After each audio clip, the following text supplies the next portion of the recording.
얼굴 좀 들어보세요.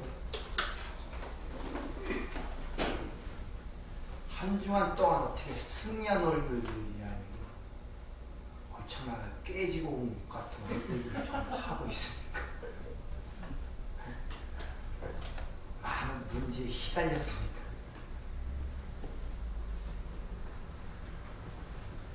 뭐 어제 오늘의 얘기들이 아니잖아요.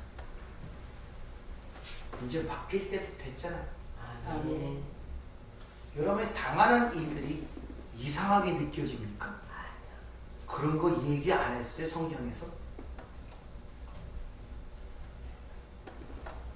당황스럽습니까? 처음 당하는 것 같은 느낌이 들고 생전에 그런 일이 없을 줄 알았는데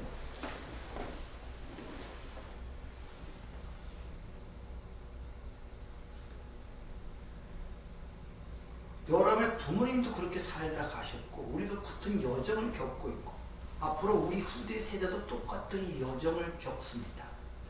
성경에서 이미 그런 사람들을 우리에게 하나하나씩 보여줬고 근데 뭐 이상한 일 당하는 것처럼 전혀 예기치 않는 일을 당하는 것처럼 그거 그렇게 붙잡고 늘어지고 그것 때문에 그렇게 깨지고 그런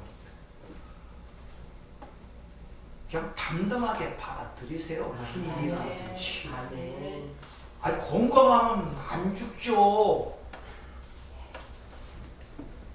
아 건강하면 왜 죽습니까? 안 늙으면 안 죽고 아프지 않으면 병원 뭐하러 갑니까?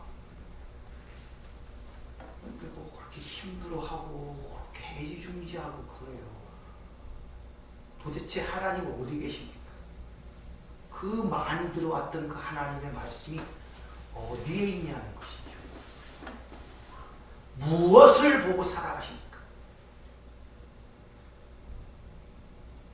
진짜 영생이 있음을 아십니까? 네. 요한복음 11장 3절을 보면 분명히 영생에 대한 얘기를 이렇게 합니다. 사변적이고 피상적인 걸로 얘기하는 것이 아니라 확실하게 얘기하라는데 뭐라고 얘기합니까? 영생은 유일하신 하나님과 그의 보내신 자 예수 그리스도를 아는 것. 네. 근데 그 하나님과 예수를 아십니까?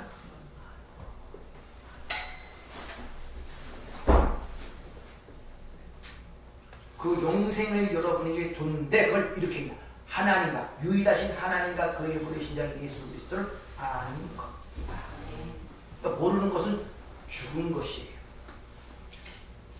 지난주, 지지난주 말씀드린 영에 속았다는 것은 그 살아계신 하나님과 교통이 된다는 거예요. 교통이. 인간의 가장 큰 문제는 하나님을 모른다는 거예요. 그래서 성경은 죽었다 이렇게 얘기를 해요. 그래서 죽어가는 거예요. 밥 숟갈 놓는 게 죽는 것이 아니라 호흡을 못하는 것이 죽는 것이 아니라 그 하나님을 모르는 것이 죽었단 말이에요. 그걸 죽었다고 표현해요. 인간은 그 하나님을 인식조차도 못하고 감지도 되질 않아요. 창조자이신 그 하나님이 우리의 인식과 우리의 이성과 우리의 지성 속에 담을 수가 없어요. 인간은. 어떻게 피조물이 창조들을 담을 수가 있겠냔 말이에요. 그래서 하나님께서 자신을 알리시는 방법은 우리에게 열어준 만큼 봅니다. 열어준 만큼 봐요. 그걸 계시라고 합니다. 하나님은 이 만물을 통해서 자신을 보이시고 계시다고 성경은 얘기하고 있죠. 모든 만물이 그 보이지 않는 하나님의 영원한 능력과 신성을 분명히 밝히 보이는데 인간은 아무도 이 자연 만물을 통해 그 하나님을 보지 못해요. 아무도. 그래서 하나님께서 특별히 성경이라는 구원에 이르는 진리를 담아 성경이라는 걸 우리에게 주었습니다. 이걸 특별 계시라고 합니다. 근데 그것도 못 알아봐요. 못 알아본단 말입니다. 그래서 하나님이 우리와 똑같은 인격을 갖고 이 땅에 오십니다. 먹고 마시고 대화하고 눈으로 보고 만질 수 있는 분으로 오셨음에도 불구하고 영광의 주를 알아보지를 못한단 말입니다. 그래서 하나님께서 이제는 자신이 우리 안에 들어와 우리와 연합이 되어버린 거예요. 아멘. 연합. 아멘. 여러분 삶 속에서 내 자신 속에서 그것이 100분의 1이라도 감지가 되면은 이 세상은 이길 수 있습니다. 아멘. 아브라함이 비록 많은 실수를 했지만 하나님의 영광이 갈 때 우루아에 그에게 나타나 그를 불러낼 때부터 그 한 가지 하나님의 영광을 본 것 때문에 평생 아브라함이 보이는 세상과 싸워 승리할 수가 있었단 말입니다. 아멘. 여러분 지난 한 주의 삶이 그 부분을 만져봤습니까? 느껴봤습니까?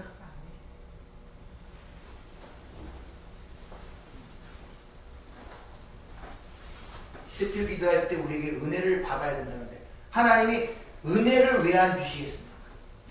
그 아들을 주셨는데 도대체 뭘 아깝다고 뒤에 숨겨놓고 네 하는 거 봐서 주겠느냐 안 주겠느냐 판단하고 안 주시겠습니까? 우리가 거기에 대한 소원이 없어요. 기도도 하지 않고 성경도 보지 않고 은혜를 주시는 수단과 방법이 기도와 말씀입니다. 아멘. 근데 어느 것도 내 삶 속에 우선순위를 차지하고 있지 못해요. 내 삶이 우선순위고 그 기도와 말씀은 옆에 보조품이에요. 삶의 우선순위가 바뀌지 않으면 절대 안 됩니다. 세상 속담도 첫 단추가 잘 깨져야 마지막 결론이 일어나죠. 그래서 그것을 아브라함을 부르실 때 본토 친척 아베의 집을 떠나라 이 얘기를 하고 있지 않습니까? 아멘. 우선순위가 바뀌어요. 안 주시는 것이 아니라 우리가 못 받아 누린단 말입니다. 왜? 은혜라는 수단을 준 기도와 말씀을 우리가 삶의 우선순위로 찾고 있지 못하니 뭘 통해 부어주시겠어요? 하나님이 기껏 그에게 감지하고 가르쳐주고선 뭡니까? 못 알아들으니까 감지할 수 있는 방법으로 주는 거예요. 어떻게? 돼지가 인간의 말을 못 알아듣잖아. 일로 가야 돼. 글로 가면 안 돼. 일로 가야 돼. 양의 못 알아듣잖아. 일로 가야 초장이야. 글로 가면 늑대기 잡혀먹어. 못 알아먹어요. 계속 얘기도. 회초를 드는 수밖에 없는 거예요. 채찍을 딱 때려갖고 아프면 그게 뭔지도 모르고 아프니까 글로 가는 거예요. 근데 그것조차도 못 알아먹고 여전히 아프면 그때만 살짝 피했다가 또 괜찮으면 글로 돌아가는 우리의 이 죄성, 옛사람의 이 회기성, 요요현상이라 그러죠. 세상에서 원상태로 돌아가고자 하는 이것을 여러분이 자신 속에서 인식이 되냔 말이에요. 그렇게 안 된다는 게 아니라 그런 자신을 보냔 말이에요. 아멘. 자꾸 그쪽으로 돌아가는다. 근데 왜 하나님께 도움을 청하지 않습니까? 왜 하나님의 말씀을 통해서 그 말씀의 생명의 양식을 먹고 그 이기려는 힘을 얻으려고 하지 않냔 말이에요. 여러분이 무슨 힘으로 그걸 이기겠습니까? 내 자신을. 난 못 이겨요. 그게 바로 나인데 내가 어떻게 이깁니까? 그걸. 착 빠져도 못 이기고 금식해도 못 이겨요. 혀를 깨버려도 못 이긴다니까요. 그게 난데.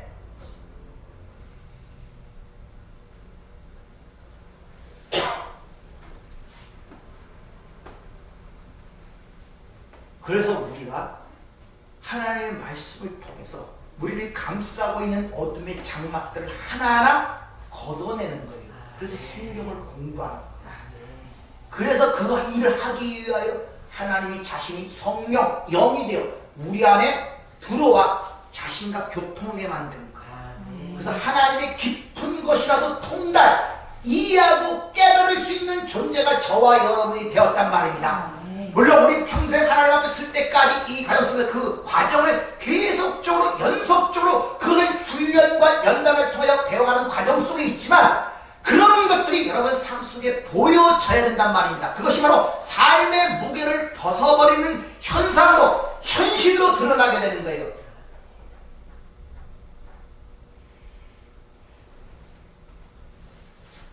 고린도후서 11장 14절에 보면 사탄도 자기를 광명의 천사로 가장한다 그럽니다. 도대체 하나님 어떻게 아시려? 여러분 하나님 알고 싶죠? 아멘. 보고 싶죠? 아멘. 만나고 싶죠? 어디서 만나요? 저 산소로 올라가실 겁니까? 금식하면서 하나님 보여달라고 뗐을 겁니까? 그 하나님을 아는 것이 영생인데 어디서 하나님을 보냔 말이에요. 어디서 하나님을 만나냔 말입니다. 어디서 하나님의 그 마음을 아냔 말입니다. 어디서 하나님이 이 역사를 운행하는데 그 운행에 우리 인생의 목적이 뭐고 결말이 뭔지를 어디서 아냔 말이에요. 어디서 그 하나님을 만나고 싶잖아요. 그 하나님을 만나야 살잖아요. 그게 바로 그래서 하나님을 말씀이라 그러는 거예요. 아멘. 여러분 말씀을 모르면은 내가 맨날 뒤에 붙이죠. 맨 끝에 진리를 알지니 진리가 너희를 자유케 한다. 하나님의 말씀의 사모함과 그 말씀을 통하여 깨닫게 되고 그걸 통하여 내 삶의 문제를 보게 되는 것을 하나님을 본다. 그리고 하나님을 만난다 그런단 말입니다. 자꾸 세상적인 이상한 생각으로 하나님을 만나고 하나님을 본다고 생각하지 마세요. 수많은 사람들이 하나님의 신을 믿고 있습니다. 아니 세상 사람 얘기하는 게 아니라 교회 안에서 하나님을 믿는다는 사람들이 수많은 사람들이 하나님을 믿고 본다고 하고 있단 말입니다. 근데 그들이 믿는 하나님이 진짜 하나님이라는 걸 검증을 해봤냐면 뭘로 검증하겠습니까? 뭘로? 하나님이 뭘로 자신을 드러냈습니까? 말씀으로 드러난 거예요. 그래서 그분이 보내신 예수도 말씀이라 그러고 성령도 진리의 영, 진리의 말씀이라 그러는 것입니다. 남는 건 그것밖에 없다고 주님이 말씀하잖아요. 풀은 마르고 꽃은 시들어요. 하나님의 말씀만 영원히 쓴다 그러죠. 여러분 앞으로 가면서 뭘 의지하겠습니까? 뭘 붙잡겠습니까?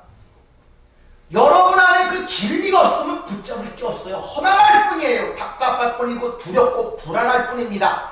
갈수록 점점 모든 것이 불안하고 두렵고 떨린가 이런 속에 살아갈 수밖에 없는 거예요. 뭘 의지하겠어요? 남편이요? 돈이요? 뭘 의지하겠어요? 건강하십니까? 건강 의지하겠습니까? 여러분 같이 한 자식들 의지하겠어요? 뭘 갖고 소망을 잡고 뭘 갖고 사겠어요, 여러분들? 아니, 생각을 해보라니까요. 뭘 의지하고 뭘 거기다가 인생을 붙들어 매놓고 나의 닭처럼 나의 방주처럼 그걸 붙잡고 나가겠냔 말입니다. 알게 모르게 오는 그 앞날에 대한 불안과 두려움이 뭘 갖고 이기겠습니까? 어디에 그걸 의지하겠어요? 근데 그 말씀, 그 진리, 그 하나님의 언약이 여러분 안에 못과 같이 박혀있냔 말이에요. 그것이 여러분 삶 속에 위로를 주고 격려를 주고 용기를 주고 문제를 보이게 하는 눈을 밝게 하고 새로운 생수와 같은 소망을 갖게 하는 그런 것들이 그런 역할을 하고 있냔 말입니다. 여러분 삶 속에서 그 말씀이 힘들고 어려우면 하나님 말씀 아무 생각도 안 나요. 자식을 의지할 마음이 자꾸 생기고 돈 의지하려고 그러고 내 건강 의지하려고 그러고 그거 소망 삼고 살잖아요 지금. 그거 삼고 싶고 계속 살고 싶고 그렇게 한번 살아보세요. 그게 만족을 주는가 소망을 주는가.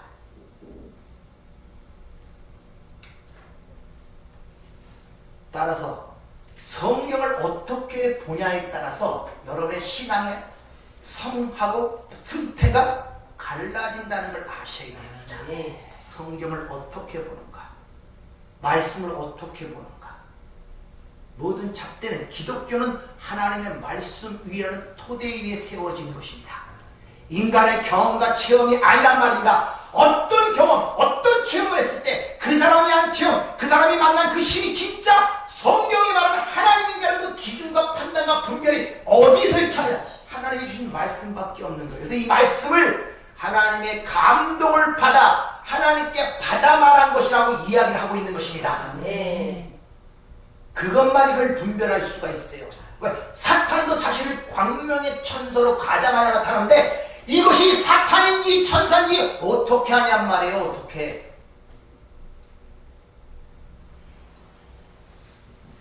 여러분 현실 속에 체험하고 경험하는 모든 현실적인 문제, 피부적으로 느끼는 문제, 그것이 진짜인지 가짜인지 뭘 갖고 분별할 겁니까? 아니 분별할 생각도 안 하죠. 그게 진짜처럼 느껴지니까. 그게 사실처럼 느껴지고 이게 전부인 것처럼 느껴지고 그 안에 뭐가 담긴지도 모르는 거예요. 그걸 인생이라고 살아가고 있는 거예요. 그 안에 뭘 담고 있는지 모른단 말입니다. 우리 인생의 구원에 가다 보면 타오르다 죽을 때까지 그 모든 인생이라는 과정, 그 삶의 여정 자체가 하나님의 구원의 원리를 설명하는 걸로 말씀드렸죠. 그게 안 보이면 여러분 인생 헛사는 겁니다. 그것 때문에 인생이라고 시간, 역사, 이 존재라는 자체를 줘서 살렸는데 그걸 모르고 살아가니 그게 허망한 삶인 거예요. 그것이. 그걸 죽었다 그러는 거예요. 그것을 무엇을 먹을까, 무엇을 마실까, 무엇을 입을까 그거 걱정하는 자들은 바로 이방인들이야. 하나님이 없는 자들의 삶이야. 그러므로 너희는 무엇을 먹을까, 무엇을 입을까, 무엇을 마실까 염려하지 말고 먼저 프로토스 최우선순위로 그의 나라와 그 의를 먼저 찾으라고 얘기하고 있는 것입니다. 아멘. 이 성경을 어떻게 봐야 됩니다. 숲을 보되 나무를 보지 못하는 차구가 아니라 나무를 보되 숲을 보지는 통시적으로 전체적으로 봐야 돼. 전체적으로. 그것이 바로 하나님의 구속사에서 성경을 보고 하나님의 언약의 관점에서 보는 것입니다. 그래서 하나님은 항상 어떤 일을 이루시기 전에 한 사람을 대표로 선택하여 언약이라는 걸, 약속이라는 걸 합니다. 내가 앞으로 이러이러이런 하려 할 거야. 딱 약속을 주고 그 역사 속에서 하나님이 그 일이 어떻게 이루어져가 나타나는 것을 이 세상의 역사라고 그러는 거예요. 그 예수님의 탄생과 죽으심과 부활은 이미 구약에 다 예언되어 있던 사실이고 예루살렘의 멸망도 예언되었던 사실이란 말입니다. 하나님 그냥 말과 사견적으로 철학적으로 깨달은 그런 게 아니라 역사라니까요. 하나님이 말하시고 그 말이 역사 속에서 어떻게 완성되어지는가를 보여주고 확증한단 말이에요. 그래서 하나님이 없다는 것을 부인하지 못한단 말이에요. 그렇게 말씀하시고 수백 년이 지난 이후에 그 일이 역사 속에 이루어지는 사실을 통하여 자신이 살아계시고 역사의 주인이 누구인가를 우리에게 가르치고 있다는 것입니다. 이렇게 하나님의 언약의 관점에서 또 하나님의 구속사의 관점에서 성경 말씀을 보지 못하고 인간들은 전부 다 그것을 모든 걸 표피적, 문자적, 표피적으로 보게 되는 거예요. 다시 말하면 처세술을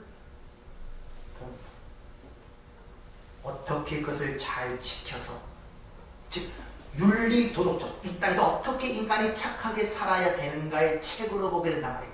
그러면 하나님의 이 말씀이 우리에게 무거운 짐이 되어버려요. 아시겠습니까? 여러분 이 말씀이 왜 읽기가 싫으냐? 짐이 돼서 그래요. 짐이 돼서.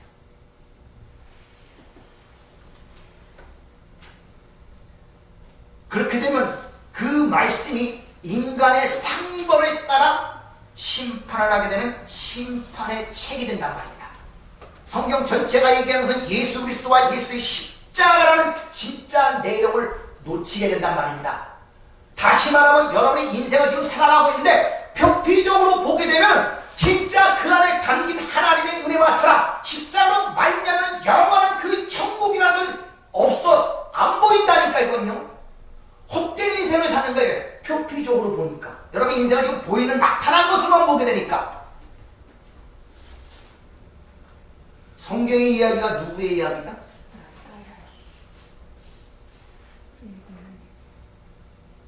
여러분 인생을 표피적으로 보는 거예요. 그 요약해서 먹고 마시고 입는 거예요. 그렇게 보는 거예요. 그러니까 그 삶이 짐이 돼버리는 거예요. 그렇게 봐버리니까.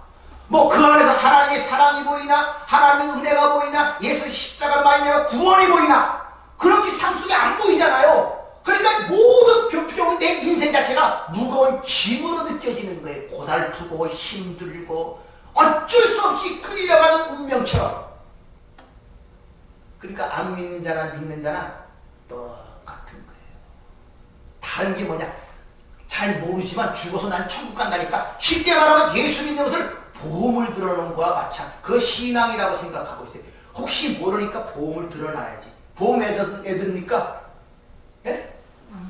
아플 때 혹시 아프면은 보험 받을까봐. 예수 믿는 거 그런 거 아닙니까? 혹시 지옥이 있다면 그때 그 예수 믿는 보험 때문에 그 지옥 안 가려고 예수 믿는 거 아니에요?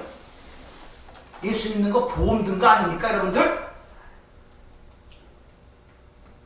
잘 생각해 보시라니까요. 잘들 생각을 하고 살아야 돼요, 여러분들. 그냥 본능과 육정에 따라 살면 안 된다니까요. 표피적으로 살면 안 된다니까요. 그러니까 그 안에 담긴 하나님의 사랑이 보이나, 은혜가 보이나, 구속의 역사가 보이나, 예수의 십자가로 말미암아 하나님의 놀라운 그 사랑이 내게 감지가 되나 안 보이는 거예요. 그 안에 담아놨음에도 불구하고. 왜? 인생이 다 표피적으로 보여요. 그냥 먹고 마시고 자는 문제, 내 욕망을 충족하는 문제, 전부 다 그런 쪽으로만 모든 인생이 보고 있단 말입니다.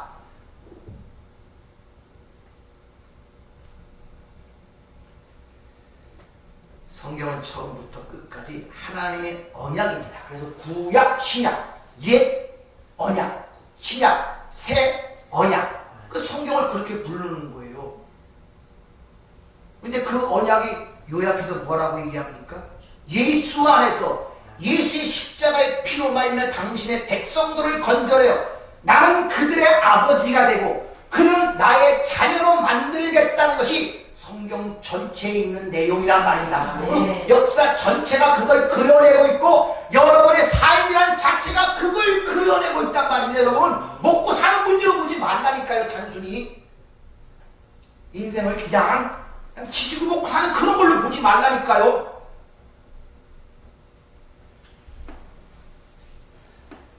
천국 가서도 여러분 자식이 천국에 있을 것 같고 그게 자식적인 관계가 될 것 같아요? 아니 천국에 가면 지금 사는 남편도 거기서 같은 남편의 관계가 될 것 같습니까? 잠시 뭐를 가리키기 위하여 주어진 관계들인데 그것이 내 인생의 전체를 지배하는 하나의 올무가 되어버리니 어찌 거기 자유를 얻을 수가 있겠냔 말이에요. 같이 얽혀 들어가는데 막 지금 같이만 그냥 이것저것 막 끄대기 뭐 다 얽혀갖고 막 자기도 헉헉헉 되는 거예요. 거기서 못 벗어나오고 그렇게 얼마나 답답한 노릇이에요. 그래서 하나님의 말씀이 살아있고 운동력 있어. 양날선 예리한 거가 같다. 너희 안에 들어가 바로 그 얽히고 설킨 것들이 무엇이든지 하나하나 잘라내고 버려낼 것이 무엇이고 찾아낼 것이 무엇인가를 가리킨다는 말이 하나님의 말씀이 살아있고 운동력이 있다는 말씀이란 말입니다. 네. 그 말씀이 살아있어 되면 내 안에 어떤 것이 버려야 되고 이것이 진짜가 아니고 가짜구나 잠시 주어지는 헛된 것들이거나 깨닫게 만든단 말입니다. 분별되기 시작한단 말입니다. 네. 내가 애를 쓰고 시간을 투자하고 바라봐야 할 것이 무엇이고 내가 단순히 지나가야 할 것이 무엇이고 거기에 내가 관여를 하지 말아야 할 것이 무엇인가를 알게 된단 말입니다. 네. 근데 하나님께서 우리 약속하신 그 약속은 하나님이 계획하시고 하나님이 실행하시고 하나님이 완성하시는 것입니다. 시작과 끝을 다 하나님이 하세요. 그래서 나는 알파요 오메가 처음과 나중이요 시작과 끝이라고 해요. 따라서 우리가 성경을 통해서 뭘 배워야 되느냐, 하나님이 그 아들 안에서 우리를 위하여 하신 일이 무엇인가를 배워야 되지, 내가 그 성경을 통해 내가 어떻게 이 땅에서 살아서 사람도 칭찬과 박수를 받고 하나님께 보상을 받는 식으로 봐서는 안 된단 말입니다. 다시 이야기하면 그 이야기는 여러분의 인생을 하나님이 나에게 행하신 일이 무엇인가를 보는 그 은혜와 사랑을 발견한 걸로 여러분의 인생을 보고 삶을 봐야 되지, 내 인생을 통하여 내 만족과 행복을 누리기 위한 표피적으로 보면 안 된단 말이에요, 여러분들. 아멘. 그렇게 보시면 안 된다니까요. 그렇게 보면 안 돼요.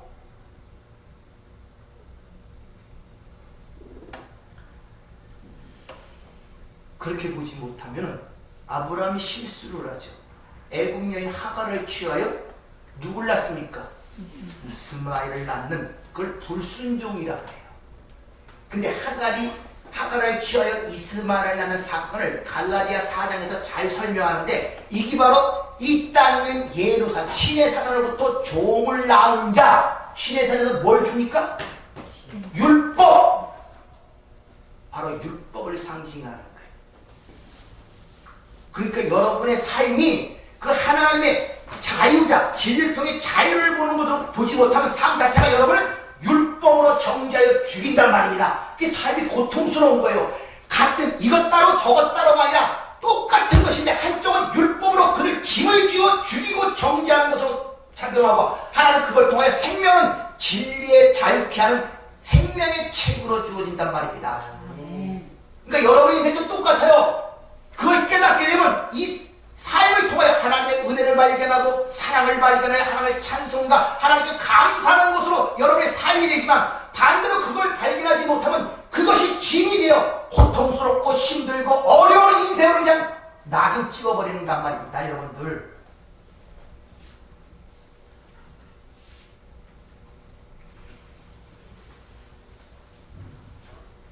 그런 하나님의 언약이 어떻게 이루어지는가는 바로 피로써 이루어진다고 성경은 이야기를 하고 있단 말입니다.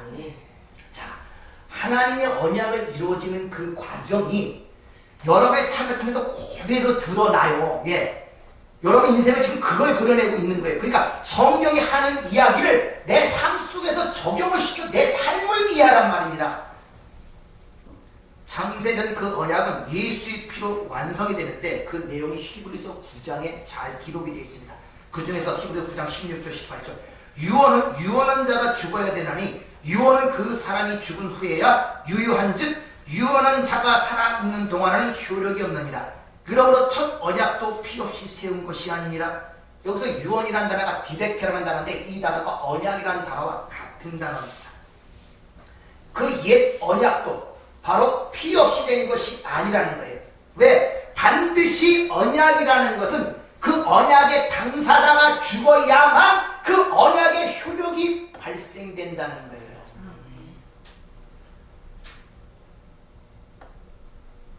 이 성경의 얘기란 말입니다. 예수가 그래서 죽은 거예요. 그래서 성자이신 하나님께서 죽기 위하여 성육신하여 이 땅에 오신 거예요. 왜? 영은 죽을 수가 없잖아요. 하나님은 죽을 수가 없잖아요. 근데 창세전 하나님과 그 아들과 세운 그 언약을 통하여, 다시 말하면 네 죽음을 통하여 당신의 백성을 건져내겠다는 그 약속을 이루게, 그 유언을 이루기 위해서는 반드시 유언한 자가 죽어야 되는데, 하나님 자체는 죽을 수가 없기 때문에 육신을 갖고 성육신하여 이 땅에 오시고 죽으신 것이 바로 예수 그리스도의 십자가의 죽으심이란 말입니다. 자, 언약은 죽어야, 유언은 죽어야 그 유언에 대한 효력이 일어나요. 아멘 나옵니까? 그럼 여러분 하나님의 언약을 받은 자죠. 그럼 그 효력을 발휘하려면 어떻게 됩니까? 죽어야 되는 거예요, 여러분들. 내가 안 죽어서 문제가 되는 거예요, 여러분들. 그 언약이, 그 유언이, 그 본받을 그 하나님의 놀라운 은혜는 반드시 당사자가 죽어야 돼요. 따라서 죽은 자 가운데서 부활이지 앞에 그냥 부활 없단 말입니다. 왜 부활의 능력을 느끼지 못하는, 다른 말로 왜 진리로 차리지 못하는, 아직도 왜 세상에 얽매여서 내가 이렇게 헤매고 있느냐? 간단해요. 죽지 않아서. 유언은 죽어야 그 효력을 발휘한다고 성경은 분명히 이해하고 있지 않습니까? 그렇게 그 언약의 성취와 그 언약이 어떻게 이루어져야만 하는가를 보여주고, 왜 그 언약이 반드시 있어야 하는 필연성을 가르쳐주는 그 내용을 어느 날 갑자기 구약 전체 이야기를 통해서 미리 설명하는 거예요. 그래서 아브라함, 이삭, 야곱, 모세 이 수많은 믿음의 선진들의 개인의 삶의 얘기가 하나님의 말씀이라는 성경에 쭉 기록이 되어 있는 거예요. 뿐만 아니라 그 이야기가 바로 우리의 이야기임을 성경은 이야기하고 있단 말입니다. 그래서 고린도서 10장 11절 그들에게 일어나는 이런 일은 본보기가 되고 또한 말세를 만난 우리를 깨우치기 위하여 기록되었느니라.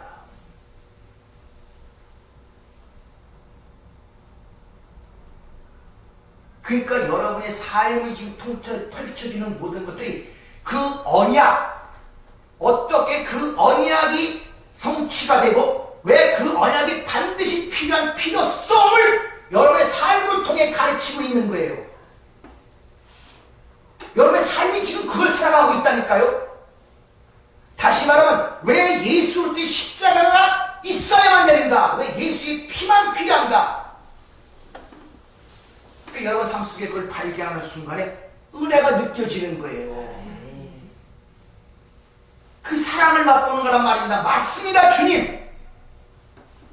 내가 무지한 가운데 이런저런 말을 했구나. 시편 73편처럼 내가 맨날 의롭게 살려 그러는데 저 더러운 자들은 맨날 떵떵거리고 기름이 줄줄 흐르고 목에 그냥 때가 크고, 근데 나는 맨날 죽지 못해 사는 것처럼 왜 이렇게 삽니까? 해갖고 한마디면 실족할 뻔하였다 그러잖아요. 근데 성경에 들어가 보니까 잠깐이라는 거예요. 근데 그들이 서 있는 토대를 보니까 얼음판 위에 서 있는 형국이란 말이에요. 그들의 삶이 예수라는 토대 위가 아니었단 말입니다. 주님, 내가 짐승이었군요. 이 무지한 자. 그럴 때 그 악인들을 보고 불효하던 자기 자신을 보고 자기는 짐승이었다는 깨닫는 것을, 환경이 변한 것도 아니고 조건이 변한 것도 아닙니다. 전부 다 훨씬 잘한 것도 아닙니다. 뭐가 변했냐? 하나님의 섭리를 깨닫게 되고 하나님의 은혜를 보게 되니까 삶이 변한 것이 아니라 확실하게 원망에서 은혜로 변해지는 자신을 보게 되니까 내가 무지한 짐승이었구나. 아멘. 그럼에도 불구하고 하나님이 나를 붙들고 여기까지 인도하신 하나님의 은혜의 사랑을 감사하는 모습으로 그 시편 73편이 끝나잖아요. 아멘. 삶이 답답하십니까? 시편 73편 한번 읽어보세요. 주위에서 부러운 사람들이 있습니까? 안 믿는 사람들이 사는 삶이 부럽게 보입니까? 행복하게 보입니까? 시편 73편을 읽어봐요. 그들이 어디에 서 있는가를 보란 말입니다. 부러워할 것이 아니라 그들을 불쌍히 여기는 마음을 갖게 될 때 여러분의 삶이 진정한 행복함을 느낄 것이고 하나님의 은혜와 사랑을 깨닫게 된다는 것입니다. 아멘.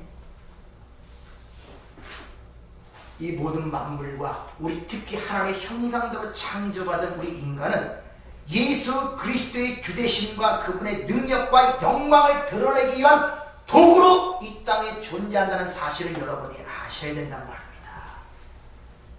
인간이라는 것은, 이 모든 우주 만물들은 다 예수 그리스도의 주되심과 그분의 영광과 능력을 드러내는 그릇으로 존재하고 있단 말입니다.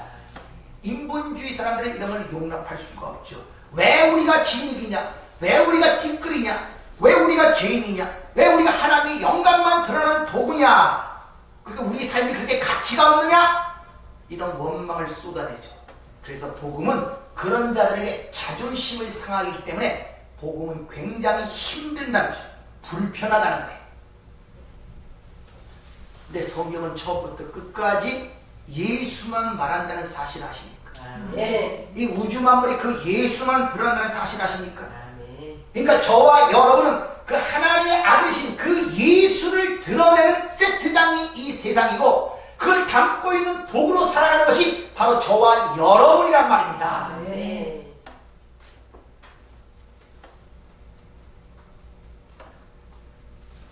그러기 위해서는 먼저 내가 내 자신이 하나의 진흙덩이에 불과한 피조림을 자각해야 되고 또한 하나님을 절대적 의존해야 산다는 사실을 먼저 깨달아져야 돼요. 내가 어떤 존재인가. 하나님을 안다 그러면 그걸로 끝나는 것이 아니라 반드시 그 이면에는 하나님을 통하여 내 존재를 안다는 것이 같이 함의가 되어 있는 거예요. 그러니까 나를 얼만큼 잘 아냐에 따라서 내가 하나님을 얼만큼 잘 아냐가 같이 비례가 되고 있는 거예요. 하나님을 모른다는 그 말은 또 다른 말로 나를 모른다는 것이에요. 왜? 하나님이 인간을 만드셨기 때문에. 하나님.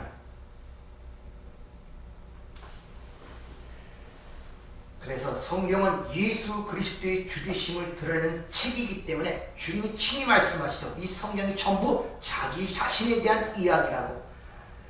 몇 구절 찾아보면 요한복음 1장 45절 빌립이 나다니엘을 찾아 이르되 모세가 율법에 기록하였고 여러 선지자가 기록한 그 일을 우리가 만났으니 요셉의 아들 나사렛 예수니라. 누가복음 24장 27절 이에 모세와 모든 선지자의 글로 시작하여 모든 성경에 쓴 바 자기에 관한 것을 자세히 설명하시니라. 누가복음 24장 44절 또 이르시되 내가 너희와 함께 있을 때 너희에게 말한 바 곧 모세의 율법과 선지자의 글과 시편에 나를 가르쳐 기록된 모든 것이 이루어져야 하리라 한 말이 이것이니라 하시고 요한복음 5장 39절 너희가 성경에서 영생을 얻는 줄 생각하고 성경을 연구하거니와 이 성경이 곧 내게 대하여 증언하시는 것이니라. 그러므로 여러분이 성경의 말씀을 통하여 예수 그리스도를 확고하게 붙잡고 예수의 그 십자가의 죽으심의 필연성을 내가 분명히 깨달아가는 쪽으로 내가 나가야 되지. 그걸 통하여 내가 어떻게 하면 이 땅에서 착하고 선하게 살아 하나님께 상을 받고 칭찬을 받을까 하는 그런 보수로 성경을 보면 안 된단 말이에요. 성경을 그렇게 보고 공부해도 예수를 잘 모르는 이유가 뭐냐? 전부 다 그렇게 표피적으로 문자적으로 보기 때문에 그렇단 말입니다. 그래서 얘기들을 이렇게 해보면 전부 다 행위를 얘기해. 내가 어떻고 내가 은혜를 받아 뭐 했고 예수 왜 얘기하는 사람을 못 봤어요. 왜? 예수에 대해서 배워본 적이 있어야죠. 성경 전체가 예수에 대한 이야기인데 배워본 적이 있어야 예수를 얘기하죠. 내 삶 속에 예수를 발견하죠. 전부 다 그런 것들을 표피적 문자적으로 어떻게 하면 윤리 도덕적으로 착하고 선하게 살아서 하나님께 복을 받을까 하는 쪽으로 전부 다 배우고 있으니 만나면 전부 다 인간의 행위를 얘기한다. 아, 저 집사님은 성경원금을 얼마나 했대? 전도를 얼마나 했대? 이런 일대로 서로 비교하고 금반지 띄워주고 칭찬해주고 서로 낫다고 하면서 와, 또 본 사람은 와, 나는 왜 저렇게 못하지? 나는 믿음이 없어 못하나? 전부 다 그런 쪽에만 생각을 쓰고 있는 거예요. 전부 다. 그러니까 간증하는 것도 무슨 개털 모자가 나오고 무슨 뭐 멘션이 나오고 뭐 가니까 싸우는 게 없어. 나는 집이 없고 막 돌아다니다가 그래서 여러분도 열심히 하고 뭘 이딴 소리를 들으면서 그걸 간증이라고 하고 아멘을 하고 있으니 이게 어찌 진리를 가리키는 것입니까? 짐을 지우는 것이지. 또 아멘했다고 집 팔고 뭐 그런 것도 아니에요. 또 속으로는 그러지만 이렇게 성경을 문자적으로 법으로 보는 사람들은 성경에서 예수 그리스도를 하신 일을 읽어내지 못하고 인간의 행해야 할 일로 그걸 받아들이는 말미암아 반드시 자신들은 그런 행위를 통하여 자신의 가치를 챙기고 뿐만 아니라 거에 대한 보상을 유구하고 사람들로부터 칭찬과 박수를 받고 싶어하는 욕망이 속에서 생깁니다. 왜? 너는 요것밖에 못했지 나는 이만큼 했어. 자신의 가치를 챙기는 거예요. 그리고 또 은연중에 그걸 못한 자를 정지합니다. 근데 세상에서는 그런 사람들을 칭송하고 박수를 치기 때문에 더욱더 그런 일에 열심을 부리게 되어 있습니다. 왜? 인간은 자신을 위해서 이익을 취하느냐면 물불을 가리지 않아요. 심지어 자살도 불사합니다. 자신의 가치를 챙기기 위해서. 선악과를 따먹고 하나님처럼 선과 악을 구별하는 선악의 주체 판단자가 된 그들의 판단 속에 나타나는 그 인간의 속성을 다른 말로 양심이라고 해요. 인간의 양심. 그래서 너의 양심이 있냐? 왜 양심이 없냐? 왜 양심에 털났냐? 이렇게들 얘기를 하죠. 그렇게 양심에 따라 사는 자들 세상에 착한 자, 선한 자, 훌륭한 자로 그렇게 칭송을 합니다. 또 스스로 그렇게 사는 것을 자기 자부심을 갖고 있어요. 그런데 인간들이 자기 마음대로 선악을 판단한 상태에서 내어놓은 그 양심은 오히려 하나님을 대적하는 양심인 것을 여러분 아십니까? 하나님의 은혜를 알지 못하는 자들의 그 양심이라는 것은 오히려 율법적 기능을 한다고 사도 바울이 고백을 합니다. 로마서 2장 14절 율법 없는 이방인이 본성으로 율법의 일을 행할 때 이 사람은 율법이 없어도 자기가 자기에게 율법이 되나니 이런 이들은 그 양심이 증가가 되고 그 생각들이 서로 혹은 고발하고 혹은 변명하여 그 마음에 새긴 율법의 행위를 나타낸다. 그러니까 그들의 양심이라는 것이 그 생각들을 송사하고 변명하여 하나님의 심판대 앞에서 그를 정죄하는 율법으로 작용한다니까요. 그 양심이라는 것이. 이렇게 선악과를 따먹고 자기들이 선악의 판단자가 되어 인간들의 합의하여 윤리 도덕적 어떤 기준을 세워 한 그 양심이라는 것은 하나님과 아무런 상관이 없어요.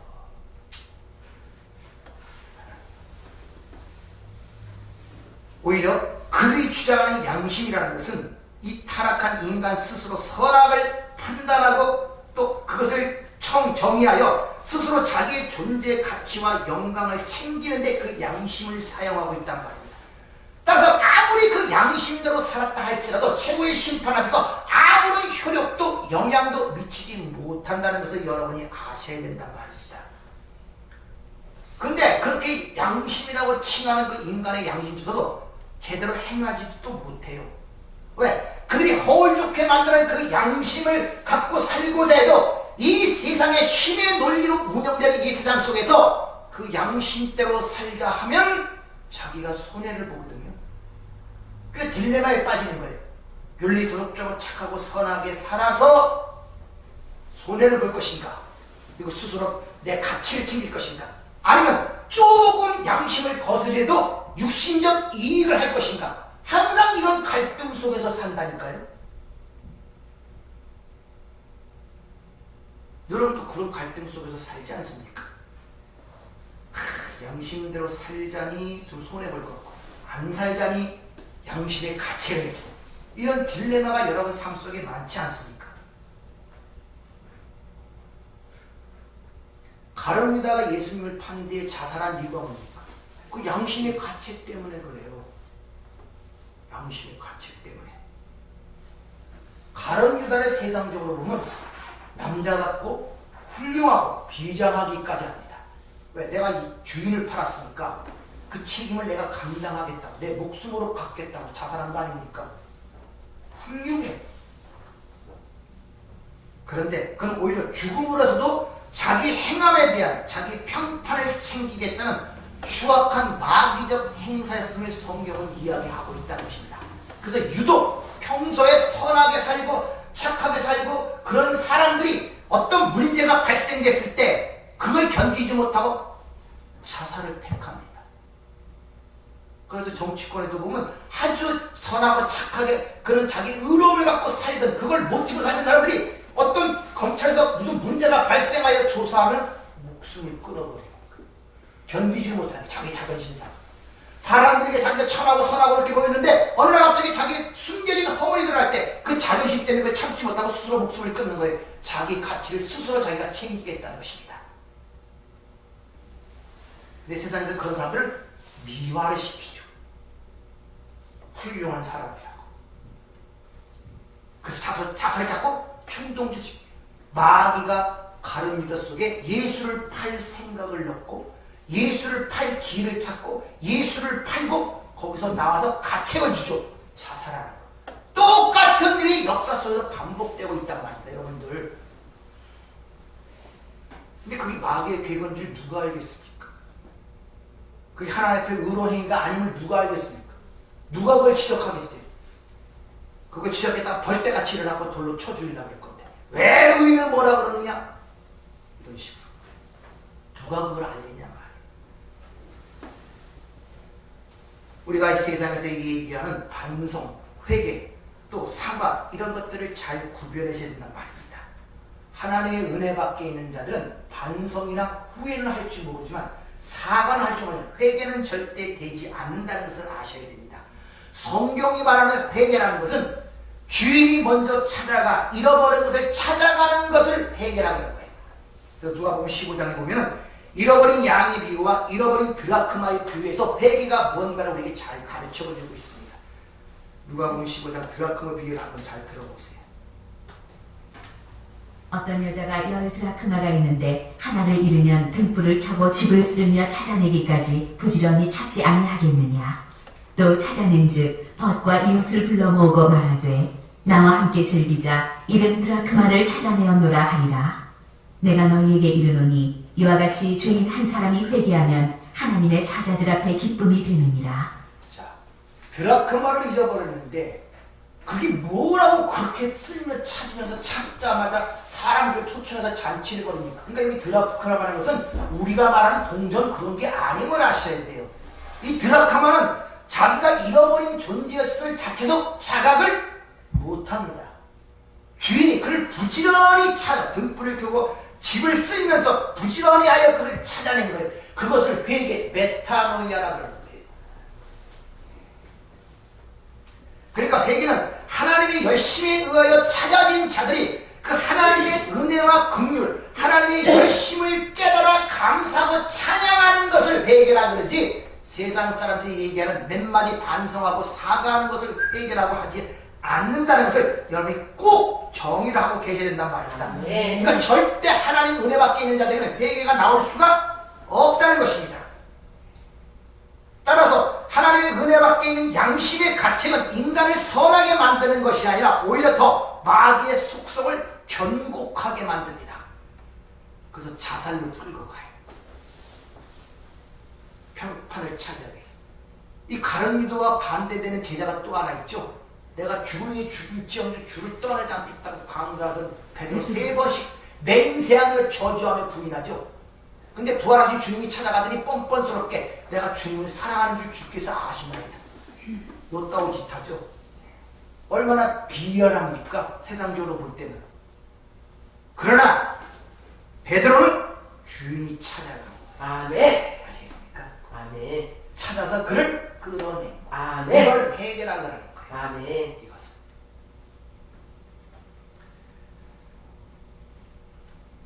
따라서 선악과를 따먹은 인간들이 여전히 하나님을 모르고 하나님의 은혜 밖에 있으면서 자신의 양심을 따라 살면서 자신의 존재의 가치와 만족과 영광을 챙기려 하는 행위는 선악하고 훌륭한 행위가 아니라 마귀의 행세를 하고 있는 거예요. 그래서 예수 믿기 힘든 사람 중에 대부분이 세상에서 의인이라고 칭하고 착하고 선하다고 칭하는 자들이 예수 믿기가 힘든 거예요.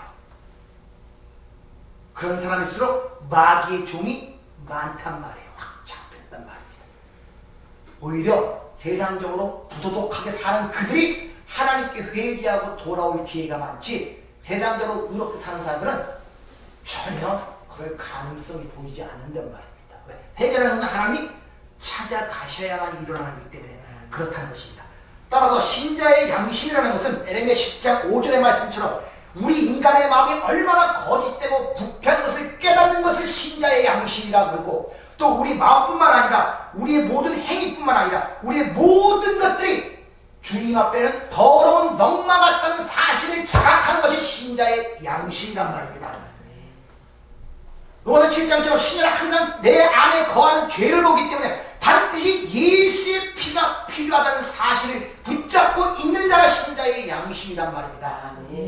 나는 아무것도 내 것으로는 죽은 자를 깨닫고 오직 예수가 하신 그 일만 붙잡고 있는 것이 신자의 양심이란 말입니다. 따라서 성경에 나오는 양심의 화인 맞은 자라는 그런 말이 있죠. 그것은 윤리, 도덕적 아무런 그런 행위를 할 수 없는 그런 자를 지칭하는 것이 아니라 바로 뭡니까? 자기의 불가능함과 자기의 무력함을 깨닫지 못하고 내가 할 수 있다는 가능성을 갖고 사는 자들을 양심의 화인 맞은 자, 대표적인 바리새인들이란 말이에요. 율법을 문자적으로 보니까, 하나님의 말씀을 율법적으로 보니까 세리보다 낫고 가난한 여인보다 삶이 훨씬 낫거든요. 그런 걸 의지하고 산단 말입니다. 그 바리새인들이 여러분 안에 있단 말이에요. 조심하세요. 자꾸 남하고 비교해서 상처받기도 하고 남하고 비교해서 우월감을 느끼기도 하고, 전부 다 기준이 누굽니까? 나하고 남이에요. 보이는 것들과 비교란 말입니다. 괜히 남하고 비교해놓고 자기 연민에 빠져. 괜히 남하고 비교해놓고 자기 배를 무해줘. 이게 무슨 짓이냔 말이에요. 거기서 오락가락하는 감정, 삶이 쥐고 흔들리니까 정신을 차릴 수가 없어요.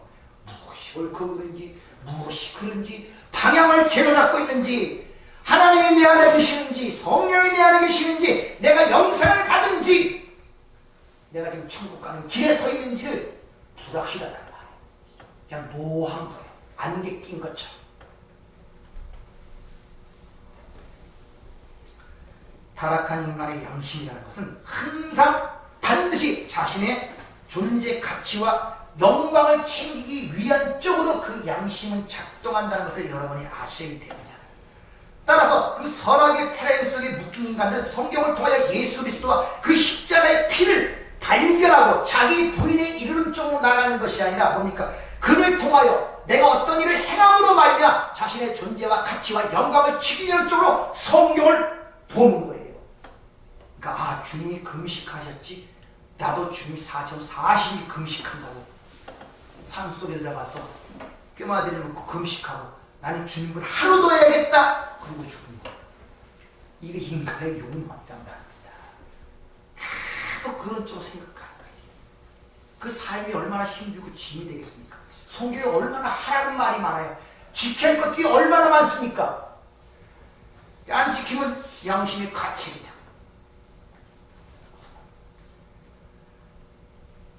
그렇게 성경을 표피적으로 보고 하나님께 열심을 내는 자들에 대하여 로마서 10장 2절 내가 질문하노니 그들이 하나님께 열심히 있으나 올바른 지식을 따른 것이 아니라 하나님의 의를 모르고 자기 의를 세우려고 힘써 하나님의 의에 복종하지 아니하였느니라. 성경이 다 예수 그리스도와 그 십자가의 필연성을 구구절절 담고 있는데 성령을 받지 못한 자들은, 진리의 영이 오지 않은 자들은 고작 인간의 행위 규범 정도로 성경을 보는 거예요. 국민학교 윤리교과서 도덕책으로 보는 거예요. 생명의 책으로 하는 거예요. 그러니 내 삶이 어떻게 해석이 되고 내 삶에서 어떻게 하나님의 은혜를 보고 사랑을 보고 거기서 생수와 같은 힘을 우리가 거기서 내가 성취할 수가 있겠냐 말이야. 그 맛본 적이 있어야 그것도 사모하면서 자꾸 보려고 그러죠. 맛본 적이 한 번도 별로 없는. 대중매체에서 하는 뉴스 보는 게 훨씬 관심도 끌고 마음에 감동도 들고 때로는 그게 진짜 현실적인 느낌이야. 하나님의 말씀은 멍한 게 저 옛날에 그래 위대하신 위인이 그런 얘기를 하셨어. 맞는 얘기야. 그래. 그냥 그러고 끝나는 거야. 뭐 삶에 힘이 되고 능력이 됩니까? 사모하는 마음이 생기니까 그것 때문에 하나님과 만나는 인격적 만남의 접촉 지점이 됩니까? 그래서 사도들이 하나님의 말씀을 비밀이라고 하고 미스테리오, 그리고 그 비밀이 예수 그리스도라고 얘기를 하는 것입니다. 네. 그 미스테리오는 그 단어는 시크릿과 다르다. 시크릿은 사람에게 보여주지 않기 위하여 숨겨놓은 것을 비밀, 시크릿이라고 하고, 미스테리오는 보여주기 위해 숨겨놓은 것.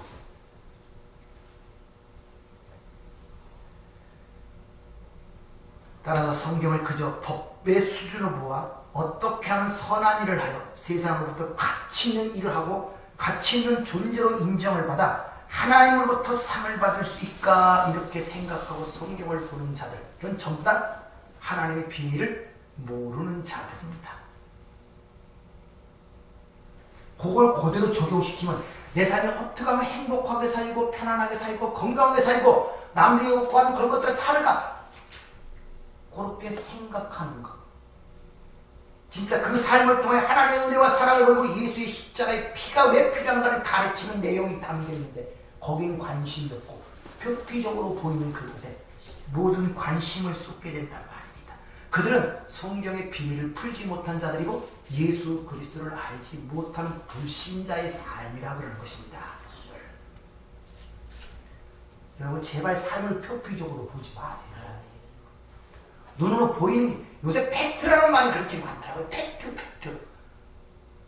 그 영어 단어 팩트, 사실이라는데 뭐가 사실이에요? 뭐가 사실이냐는 말입니다. 차분하면 다 달라집니다. 따라서 하나님의 백성들은 성경 속에서 예수와 그 십자가를 읽어내고 그 예수 그리스도의 그 은혜를 찬송할 수 있는 자들이 바로 그가 성령으로 구원받은 자임을 우리에게 보증해 주고 있다는 것입니다. 아멘. 따라서 여러분은 성경을 통하여 예수 그리스도와 그 십자가의 필요성을 확고하게 붙잡고 하나님의 그 은혜와 사랑을 발견하는 그런 삶으로 여러분의 삶이 보여지고 그런 쪽으로 지향이 되어야 되지, 반대로 표피적으로 보고 어떻게 하면 이 표피적인 이 삶을 바꿀까로 생각하시면 안 된단 말입니다. 그럴 때 여러분의 삶이 표피적으로 보는 것으로부터 자유로워지는 거예요. 아멘. 어차피 그렇게 만들어진 것이 표피적인 것이기 때문에 그걸 자유라 그래요. 타격을 주지 못한단 말입니다. 이상한 일 당하는 것처럼 당하고 불안하지 않는단 말입니다. 당연한 것이에요. 당연한 것. 당연히 오는 거란 말입니다. 마지막으로 사도 바울이 이런 말을 하죠. 아볼로는 심었고 나는 무릎을 주었을 때 우리 자라게 하시는 이는 누구라? 하나님이라 그러죠. 그럼 잘 봅시다. 우리가 애써서 몸의 건강을 유지하고 좋은 것도 먹고 그렇죠. 그러나 실제 그 건강을 유지할 수 있도록 그렇게 하시는 분은 누구다? 그러니까 여러분이 할 도리만 다 하시고 기다리면 되는 거예요. 아멘. 왜 내가 건강하게 되지 않지? 아니 그렇게 하시는 분은 하나님이라고 성경이 얘기하잖아요. 여러분이 음식 많이 먹고 좋은 음식 먹고 보약 먹었다고 건강해지는 게 아니라니까요. 근데 그런 일을 여러분이 해야 된단 말입니다. 근데 그 결과를 나타나게 하시는 분은 하나님이세요. 아멘. 내가 할 때까지 하고 하나님께 모든 결과를 맡기는 거예요. 아멘. 그럴 때 여러분의 삶이 좀 더 자유로운 삶이 되시길 부탁을 드립니다. 아멘. 은혜롭고 자비로우신 아버지 하나님, 참 우리에게 인생이라는 이 시간이 주어졌습니다. 짧지만 역사 속에서 70, 80이라는 이 소중한 시간을 통하여 그 하나님이 누군지, 우리의 구원이 무엇인지, 그게 어떤 대가를 치르고 어떻게 이루어지는지 그 하나님의 은혜와 사랑을 보기 위하여 우리에게 인생이라는 걸 허락하셨고 우리의 삶이라는 걸 허락하셨습니다. 아멘. 그러나 우리 아직 눈이 어두워 단지 표피적으로 봅니다. 무엇을 먹을까, 무엇을 입을까, 무엇을 마실까, 아직도 눈이 어두워 거기에 갇혀있는 저희를 불쌍히 여기시고 아멘. 이 어두의 장막을 열어 우리 삶 속에 함께 하시는 그 하나님의 놀라운 은혜와 사랑을 깨닫고 감사하며 찬송하는 삶이 될 수 있도록 저희들을 축복하여 주시옵소서. 아멘. 예수님 이름으로 기도하옵나이다. 아멘.